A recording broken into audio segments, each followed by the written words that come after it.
Hello everyone, welcome to my channel Fiction Addiction. I hope you all are doing great and enjoy the addiction just like me.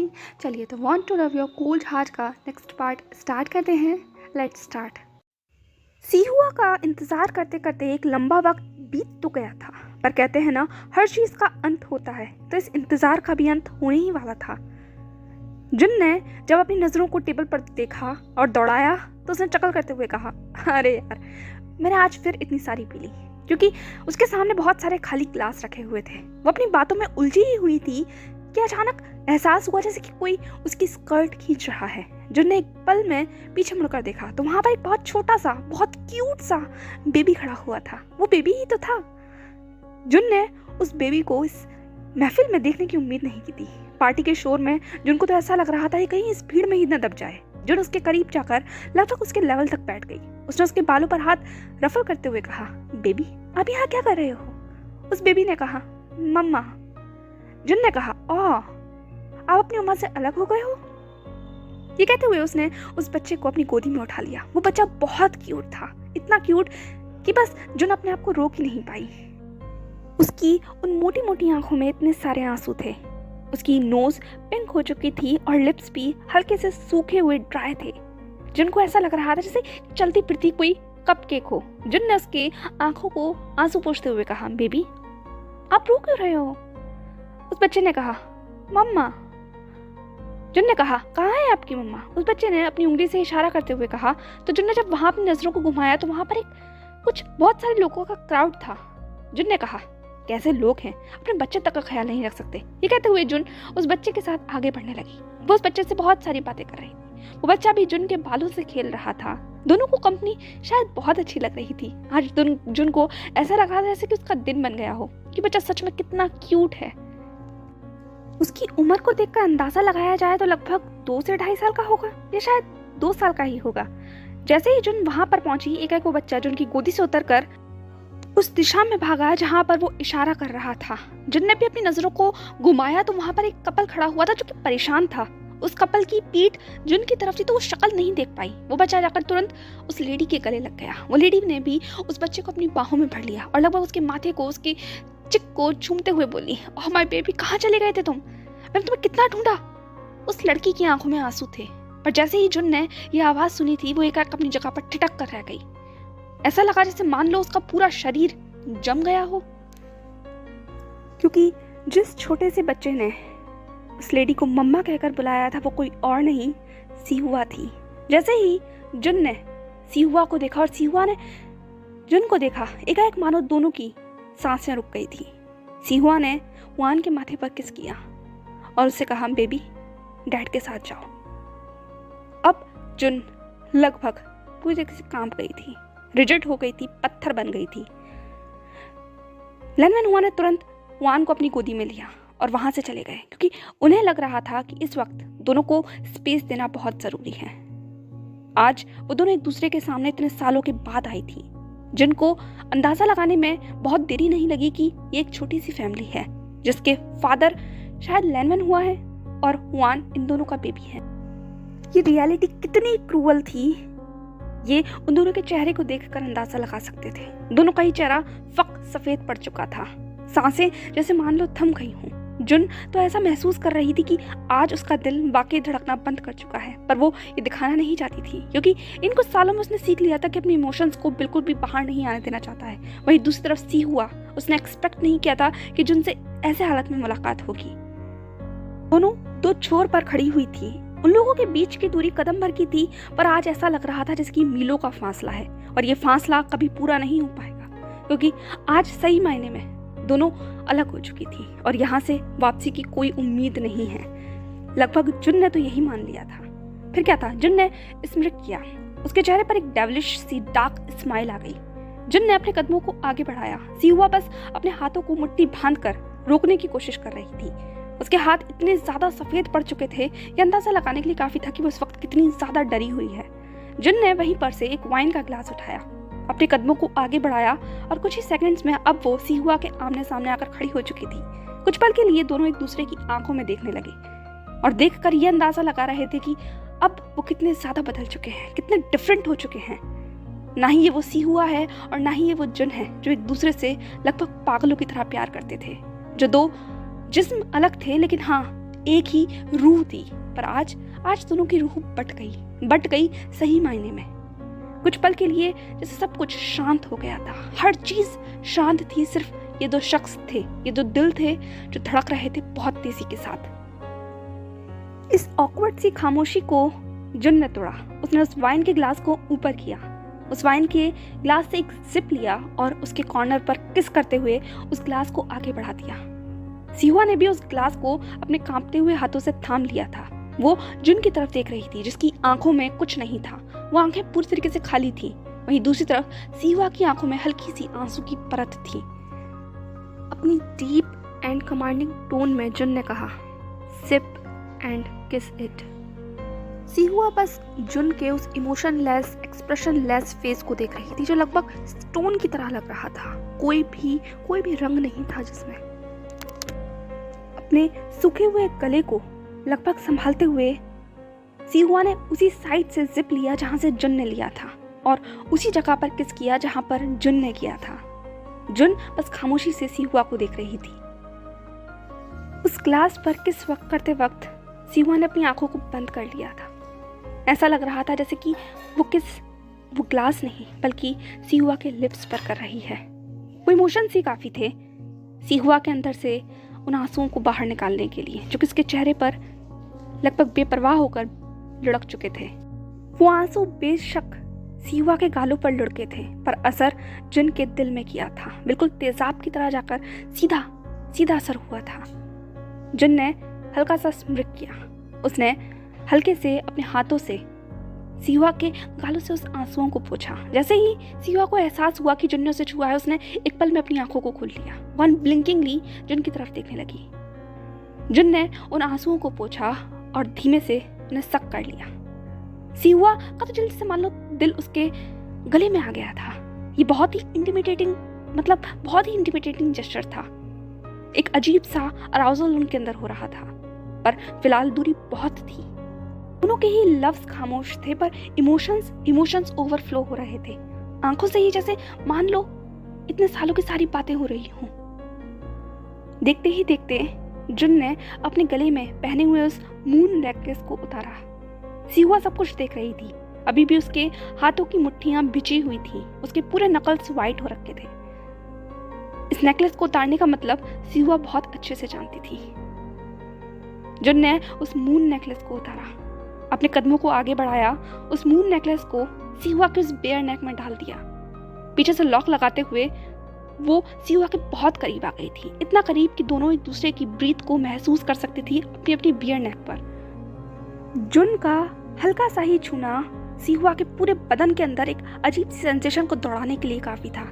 आज भी जुन का यही असर सिहुआ के ऊपर हो रहा था और यह असर देखकर एकाएक जुन के चेहरे के ऊपर एक मुस्कुराहट आ गई। वो मुस्कुराहट बहुत टूटी हुई थी, बहुत ज्यादा टूटी हुई। जुन ने अपने लिप्स को सिहुआ की बियर नेक के ऊपर रखा और हल्का सा किस किया। सिहुआ ने अपनी आंखों को बंद कर लिया था।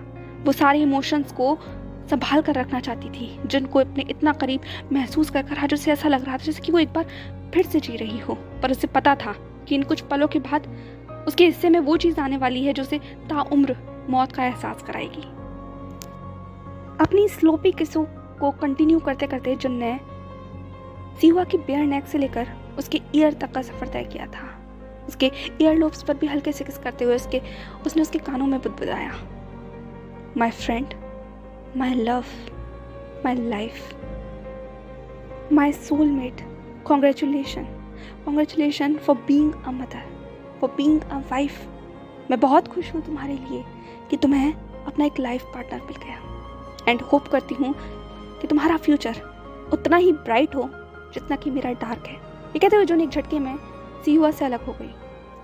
कुछ पल के लिए दोनों ने एक दूसरे की आंखों में देखा। सिहुआ का पूरा चेहरा आंसुओं से भीगा हुआ था, वहीं दूसरी तरफ जुन बिल्कुल पत्थर की तरह खड़ी थी। न ही उसके चेहरे पर कोई एक्सप्रेशंस थे, कोई इमोशंस थे और न ही उसकी आंखों में कुछ था। आंखें पूरी तरीके से खाली थी।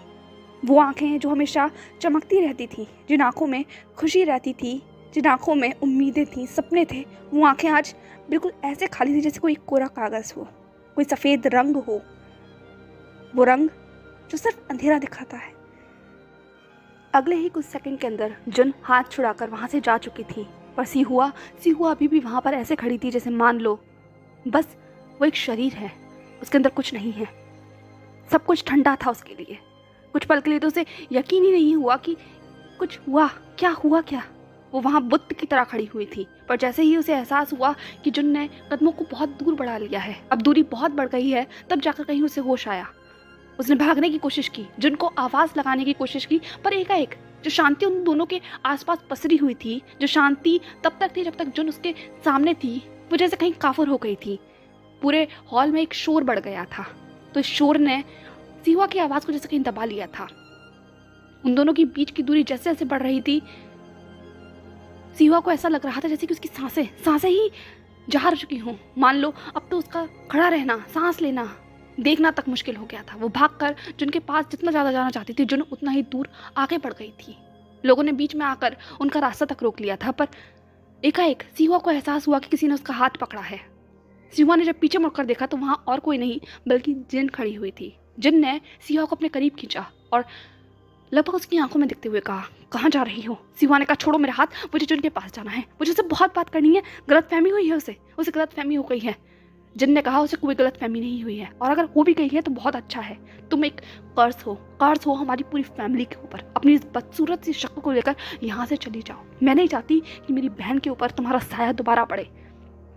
उसने बहुत मेहनत की है इस मकाम तक पहुँचने के लिए, और मैं नहीं चाहती कि वो वापस उसी दलदल में चली जाए जहाँ से निकलना लगभग नामुमकिन है। वापस चली जाओ यहाँ से। तुम जानती हो ना कि तुमने क्या नुकसान किया है। मेरी बहन अभी तक अपनी माँ की मौत का बदला भूल नहीं पाई है। वो रोती है रात को। क्या तुम उसके आंसुओं का हिसाब चुका पाओगी? क्या अपनी माँ के किए का हिसाब चुका पाओगी? जिन के ये शब्द सुनने के बाद सिहुआ ने लगभग भौचक्की होकर उसकी तरफ देखा। उसने अपने कांपते हुए होठों से कहा, तुम्हें पता है ये? जिन ने कहा, हाँ मुझे पता है। अब क्या चाहती हो? मेरी जुन को बता दूं उसे कि तुम्हारी माँ ने क्या किया है, तुमने क्या किया है। तुमने अपनी माँ का साथ दिया। उस फैमिली में रहकर तुम बहुत खुश थी ना। एकाएक तुम्हें माँ भी मिल गई और एक अमीर बाप भी मिल गया। मुझे तो तरस आता है कि जुन ने तुम्हारी जैसी लड़की से प्यार किया। मैं तो चाहती हूँ उसका चेहरा देखना जब मैं उसे बताऊं कि तुमने क्या किया है। पर मैं यही तो उसे बताने आई हूँ। मैं उसे बताने आई हूँ कि इसमें मेरी कोई गलती नहीं है। सिहुआ ने लगभग गिड़गिड़ाते हुए कहा। जिन ने एक डार्क स्माइल दी और कहा, तुम्हारी कोई गलती नहीं है? हाँ, किसको बेवकूफ़ बना रही हो, मुझे या खुद को? सारी गलती तुम्हारी ही है। तुम्हें सच शुरू से पता था। अगर तुम सच्ची प्यार करने वाली होती तुम सबसे पहले आके उसे बताती सब कुछ। पर तुमने क्या किया? तुमने चुप्पी साध ली। तुमने उसे अकेला छोड़ दिया। तुम्हारी वजह से उसकी माँ मर गई। क्या ये इल्ज़ाम बर्दाश्त कर पाओगी? सिहुआ ने लगभग चीखते हुए कहा, मेरी इसमें कोई गलती नहीं है। मैं नहीं चाहती थी कि आंटी के साथ ऐसा कुछ भी हो। जिन ने कहा, नहीं चाहती थी? अरे तुम यही चाहती थी, शुरुआत से यही चाहती थी। तभी तो तुमने जिन को भरी महफिल में अकेला छोड़ दिया। तुम कभी उसके पास वापस लौट कर आई? तुमने कॉल किया? एटलीस्ट तुम एक बार तो उसे बता सकती थी। क्यों नहीं बता सकती थी? सिहुआ ने कहा, मेरा यकीन मानो, मैंने बहुत कोशिश की थी। जिन ने कहा, मैं तुम्हारा यकीन मानूं? पर मैं जिन को तुम्हारा यकीन मानने नहीं दूंगी। सिहुआ ने कहा, क्या मतलब? जिन ने लगभग डार्कली स्माइल करते हुए कहा, मैं उसे कहूँगी कि तुम इन सब के पीछे थी। तुम कितनी क्लेवर थी। तुम्हारी मॉम वहाँ इंक्लूड थी और तुमने सब कुछ वहाँ से छुपा लिया। और भी बहुत कुछ कह सकती हूँ मैं उससे। सिहुआ ने कहा, वो तुम्हारा कभी यकीन नहीं करेगी। जिन ने लगभग सिहुआ को अपनी तरफ खींचते हुए कहा, तुम्हें सच में लगता है कि वो तुम्हारा यकीन करेगी या मेरा यकीन करेगी? तुम तो उसे छोड़कर जा चुकी थी ना। मत भूलो, तुम्हारे सर के ऊपर उसकी माँ की मौत का इल्ज़ाम लग सकता है। हाँ, तुमने उसे डायरेक्टली नहीं मारा, पर इनडायरेक्टली कहीं ना कहीं तुम उसमें शामिल थी, क्योंकि तुमने सच को छुपाया।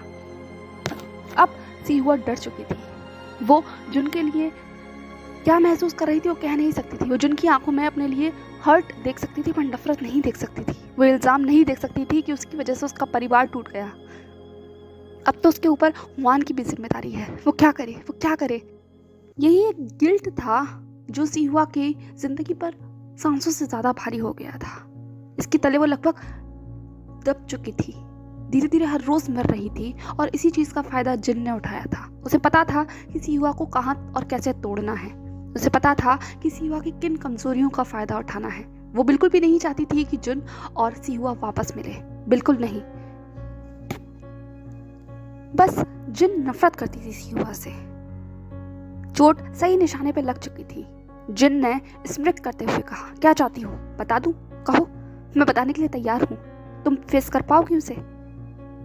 उसकी आंखों में आंखें डालकर कह पाओगी कि तुम गिल्टी नहीं हो, क्योंकि तुम खुद जानती हो कि तुम गिल्टी हो। खुद की गलतियों के नीचे दबे हुए इंसान को मैनिपुलेट करना बहुत आसान होता है। जिन सिहुआ के दिमाग से खेल रही थी और वो कामयाब हो चुकी थी। सिहुआ ने डरते हुए कहा, नहीं नहीं, तुम मुझे कुछ नहीं बताओगे, प्लीज प्लीज उसे कुछ मत बताना, मैं नहीं चाहती कि वो मुझसे नफरत करे।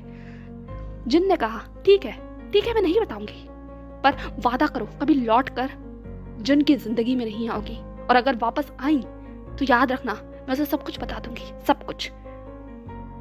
सिहुआ को वहीं पर धक्का देते हुए जिन आगे चली गई थी और सिहुआ वहीं जमीन पर बैठकर लगभग ऐसे रो रही थी जैसे कि मान लो उसकी पूरी जिंदगी यहाँ तबाह हो गई थी, हो ही गई थी, क्योंकि उसका प्यार, उसकी जिंदगी उसे हाथ छुड़ाकर जा चुकी थी।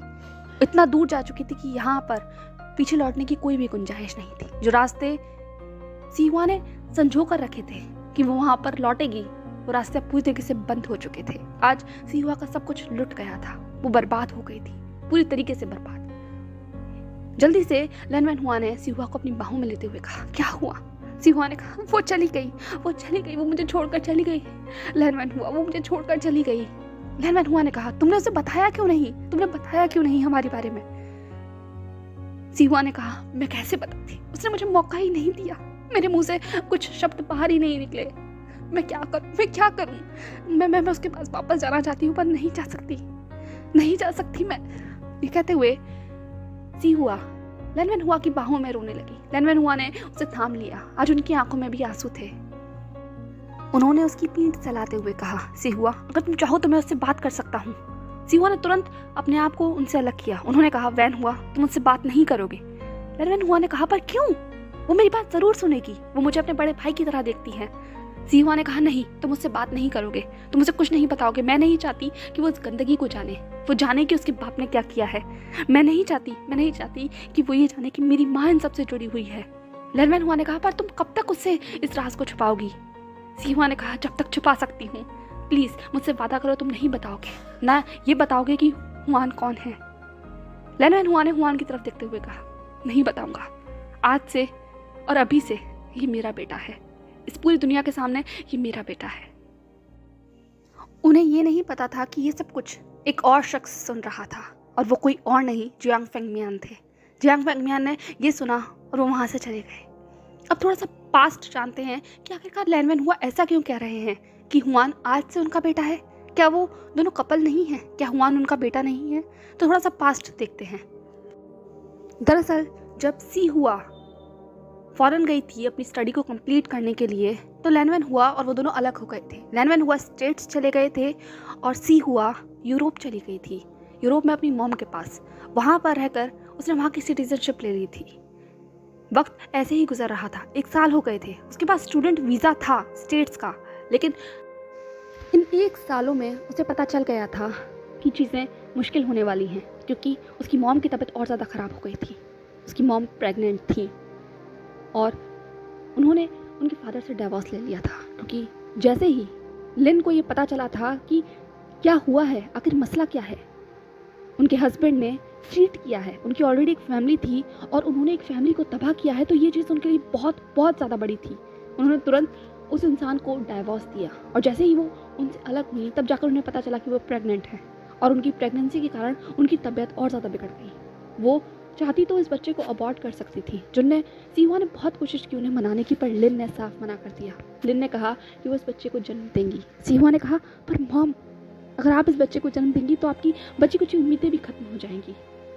लिन ने कहा, मुझे तो मरना ही है, पर मैं इस बच्चे को जन्म देना चाहती हूँ। मुझसे वादा करो कि तुम इस बच्चे को संभालोगी। डेथ बेड पर उन्होंने सिहुआ से ये प्रॉमिस ले लिया था, और 1.5 साल के बाद हुआन का जन्म हुआ। जैसे ही हुआन का जन्म हुआ, उसकी मॉम इस दुनिया से जा चुकी थी, हुआन को सिहुआ की गोद में छोड़कर। इसके बाद सिहुआ के पास कोई रास्ता नहीं था, वो स्टेट्स लौट गई, पर वहाँ पर जाकर एक अलग ही मसला खड़ा हो गया था। वहाँ उसे स्टूडेंट वीज़ा नहीं मिल रहा था, उसे मिल रहा था, पर हुआन का क्या? तब जाकर लैनवेन हुआ ने बीच का रास्ता निकाला। उन्होंने सीहुआ के सामने प्रपोजल रखा था कि वो एक कपल की तरह रहेंगे। इससे वहाँ पर रहना आसान होगा, क्योंकि लैनवेन हुआ के पास वहाँ की सिटीजनशिप थी, और अगर वो उसकी वाइफ बनकर रहेंगी तो उन्हें कोई प्रॉब्लम नहीं होगी और हुआन को कोई नाजायज़ नहीं कहेगा। सीहुआ ये बर्दाश्त नहीं कर सकती थी, क्योंकि इन सब के बीच में इस मासूम से बच्चे की क्या गलती है। वक्त गुजरता चला गया और जैसे जैसे हुआन बड़ा हुआ, हुआन ने इन दोनों को अपने पेरेंट्स की तरह देखा। वो सीहुआ को मॉम कहकर बुलाता था और लैनवेन हुआ को डैड। उन दोनों ने भी उसे मना नहीं किया, बच्चा है, चलता है।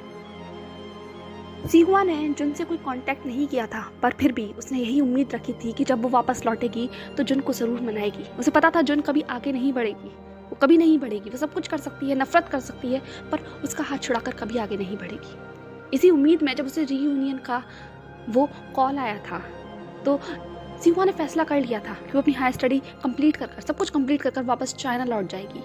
जुन के पास लौट जाएगी, उसे सब कुछ बताएगी, उसे बताएगी कि ये कोई और नहीं है बल्कि उसके फादर का बेटा है। माना वो किसी और से है, वो लोग फैमिली तो नहीं बना पाएंगे, लेकिन एटलीस्ट हुआन को तो साथ मिलकर संभाल ही सकते हैं। यही उम्मीद लेकर वो यहाँ लौटी थी, पर यहाँ लौटने के साथ उसको ये सब कुछ मिला। सारी सच्चाई आज जियान फेंगमियान के मुंह से सुनकर लैनवेन हुआ को ऐसा लग रहा था जैसे कि वो इस सच्चाई से कितना दूर थे, जियान फेंगमियान कितना करीब थे। यहाँ ही फ्लैशबैक खत्म हो गया था और दोनों दोस्त रियलिटी में वापस आ गए थे, यानी कि प्रेजेंट में। उन दोनों दोस्त अपनी बातों में इतना ज़्यादा लीन थे, अपने पास्ट में इतना खो गए थे कि उन्हें ये भी होश नहीं था कि उनके पीछे खड़ा होकर वो ये बातें सुन रहा है। वो और कोई नहीं, हुआन था। हुआन को तो ऐसा लग रहा था जैसे कि उसकी पूरी दुनिया हिल गई हो। उसके पैरों के नीचे से ज़मीन खिसक चुकी थी। वांग यीबो ने अपने पेरेंट्स के साथ इतना समय नहीं गुजारा। उसने अपनी मॉम को कभी नहीं देखा, कभी नहीं जाना, पर हुआन ने बहुत लंबा समय गुजारा था। उसने देखा था अपनी मॉम को, देखा था उन्हें रोते हुए। हर रात वो कैसे रोती थी, उनकी तड़प।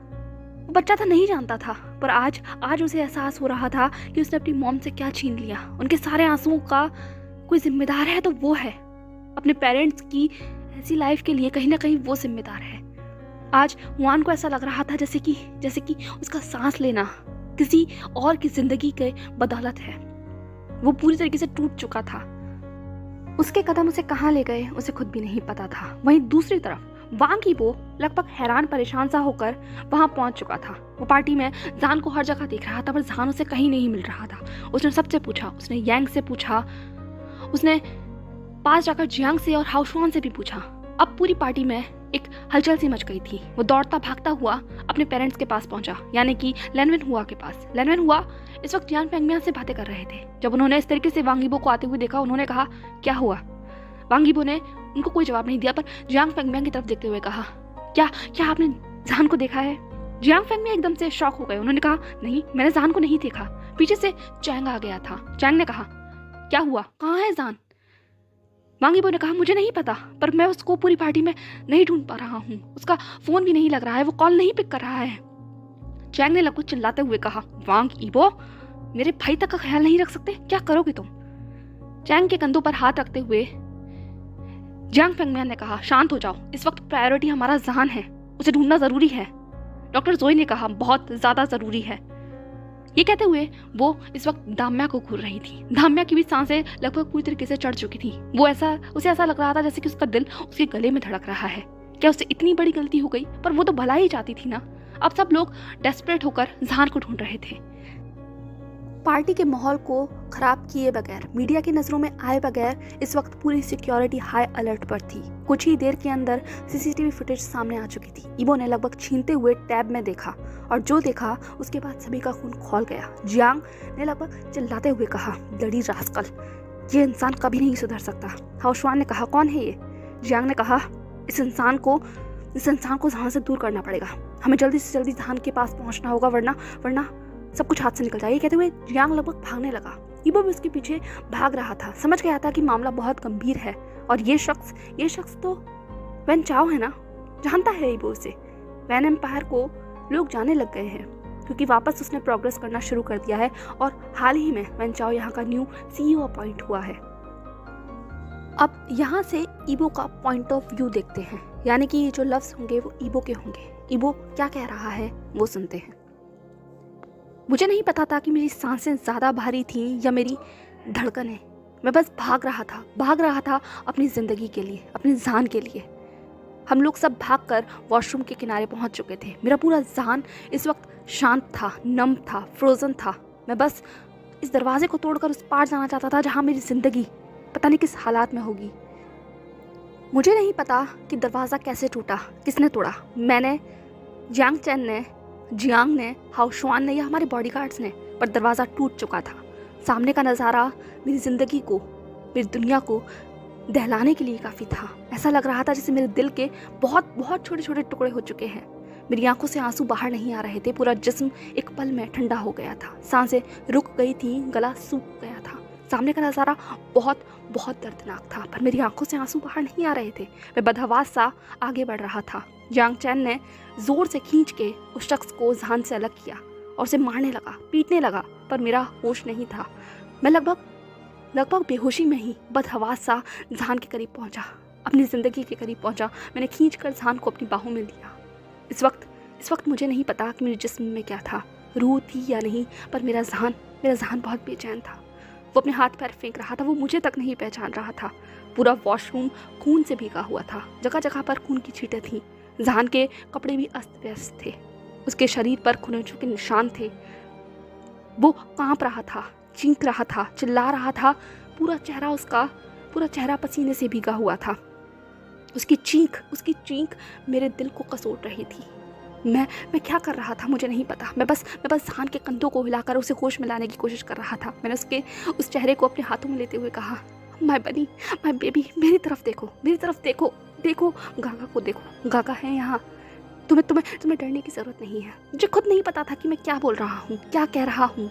एकाएक सब कुछ सन्नाटे में छा चुका था। जान की आवाज़ भी मेरे कानों में नहीं पहुंच रही थी। सिर्फ उसका चेहरा मेरी नज़रों के सामने था। वो चेहरा जो हमेशा खिलखिलाता रहता था, वो आज इतना टूटा हुआ है। मेरा जान रो रहा था, पर मैं क्यों कुछ नहीं कर पा रहा। आज मुझे अपने ऊपर इतना तरस आ रहा था कि मैं बता नहीं सकता। अगले ही पल में डॉक्टर जोई ने मुझे खींचकर जान से अलग किया। तब जाकर मुझे एहसास हुआ कि आखिर रियलिटी है क्या। मैं खींचकर उसके पास वापस जाना चाहता था। मैं जान को वापस अपनी गोद में लेना चाहता था, पर दामिया ने मुझे रोक लिया। दामिया ने कहा, रुक जाओ ईबो, अभी जान को मेडिकल ट्रीटमेंट की ज़रूरत है।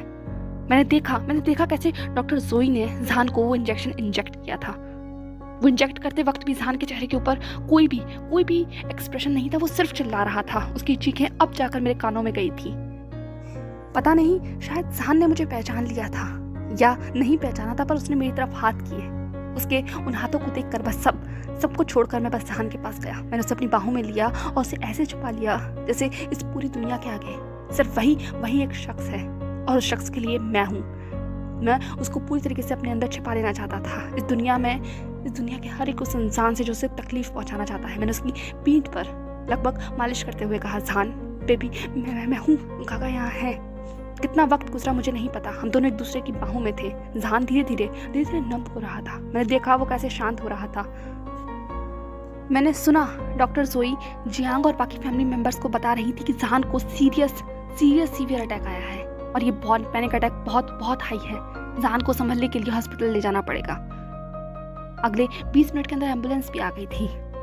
ऑक्सीजन मास्क जान के ऊपर लगा दिया गया था। स्ट्रेचर पर लेटाकर कब उसको एम्बुलेंस में रख दिया गया मुझे भी नहीं पता। मैं खुद उसके सिराने बैठा हुआ था। सब कुछ ऐसे चल रहा था जैसे कि कोई मूवी का सीन हो, पर यहाँ कैरेक्टर हम दोनों थे। यहाँ तकलीफ रियल थी। आज सच में ऐसा लग रहा था मेरी दुनिया कैसे मेरी मुट्ठी में बिखर रही है। जान मेरे सामने था, पर फिर कितना दूर था। आज सब कुछ मेरे दिल को कसोट रहा था। जो कुछ भी मैंने इतने टाइम से किया वो मुझे अब काल लग रहा था, पर मैं क्या कर सकता था। मैं भी मजबूर था। मेरा डिप्रेशन अगर मैं ऐसे डिप्रेशन में जान के सामने जाता तो चीज़ें बिगड़ जाती। मैं अपने एंगर पर कंट्रोल नहीं कर पा रहा था, और ये डिसऑर्डर जान के लिए भी खतरनाक हो सकता था। इसीलिए मैंने उसे दूरी बना ली थी। मैं अपना इलाज कराने के लिए ही उससे दूर था। मैं चाहता था कि जब मैं अपने जान के पास जाऊँ तो मैं कम्प्लीटली फिट एंड फाइन हूँ, पर ये दूरी क्या इतनी ज़्यादा हो गई। मैंने अपने बनी को, अपने सोलमेट को इतना तकलीफ पहुँचा दिया। उस सफ़र ने, उस दूरी ने, जान के उन शांत होठों ने, उसके उस सूखे बेजान शरीर ने, बेरंग शक्ल ने मुझे ये एहसास कराया कि आज मैंने भी वही गलती दोहराई जो जहान ने की थी। जान भी इसीलिए तो अलग हो गया था। हर बीतता सेकंड मेरे दिल को ये बता रहा था कि इबो, तुम जान से अलग नहीं हो। तुमने भी वही सब कुछ किया जो जान ने किया, तो फिर जान को किस बात की सजा दे रहे थे? तुम ये सब कुछ साबित करके क्या साबित करना चाहते थे? क्या बताना चाहते थे जान को? आखिर तुम में और उसमें फ़र्क क्या है? क्या ये फ़र्क है कि तुम्हारे पास ये हक है कि तुम जान के लिए फिट एंड फाइन हो जाओ, और जान अगर ये करता है तो तुम्हें ये बुरा लग रहा था? तुम जान को कसूरवार ठहरा रहे थे, पर इसमें तुम्हारी सबसे ज़्यादा गलती है। मेरा अंतरात्मा मुझे कोस रही थी, और मैं सब कुछ सुन रहा था। मैं बस वहाँ पर बिलख कर रो रहा था, पर मुझे आज शांत कराने वाला कोई नहीं था, मुझे बाहों में थामने वाला कोई नहीं था। आज मुझे एहसास हुआ, आज मुझे सच में एहसास हुआ कि जान सिर्फ मेरा प्यार नहीं है, वो मेरी सांस है, वो मेरी ज़िंदगी है। आज एक बार फिर मुझे इस शख्स की हैसियत का, इस शख्स की अहमियत का, इस शख्स की ज़रूरत का एहसास हुआ। मैं बस अपने बनी की आंखों को खोलता हुआ देखना चाहता था, और मैं बस उसे प्यार करना चाहता था इस वक्त। उठो जान, प्लीज़ उठो। पर जवाब जान से जुड़ी हुई उन मशीनों की आड़ी टेढ़ी ऊपर नीचे जाती हुई लाइनों ने दिया। जान ने नहीं, उसके लफ्ज़ खामोश थे, लेकिन शायद उसकी रूह या उसका दिल जवाब दे रहा था। मेरा दिल भी उस मशीन की लाइनों से ऊपर उठते नीचे आगे पीछे होते हुए, मेरा दिल भी उसी स्पीड में धड़क रहा था। मैंने उसका हाथ कसकर पकड़ रखा था। सो हे माय लवलीज, कैसा लगा आपको आज का ये चैप्टर? बहुत सारे twist and turns, ups and down के साथ साथ हम यहाँ पहुँच चुके हैं। ईबो का पॉइंट ऑफ व्यू के बारे में आपका क्या विचार है? What you think about that? ईबो के वर्ड्स कितने सही थे, कितने गलत थे, आप क्या सोचते हैं? ऊपर से जो एक राज सामने आया है हुआन का, ये क्या तबाही लेकर आएगा? क्या ये दूरियां बढ़ाएगा या घटाएगा? इतिहास किस तरीके से इन सब की जिंदगियों को जोड़कर, उलझाकर कहाँ लेकर जाएगा? क्या कहना चाहेंगे? चलिए तो देखते हैं आगे। Want to love your cold heart में और क्या क्या रखा है। Till then stay safe, stay happy, follow for more, don't forget to subscribe my channel and hit the like button. तब तक के लिए बाय बाय।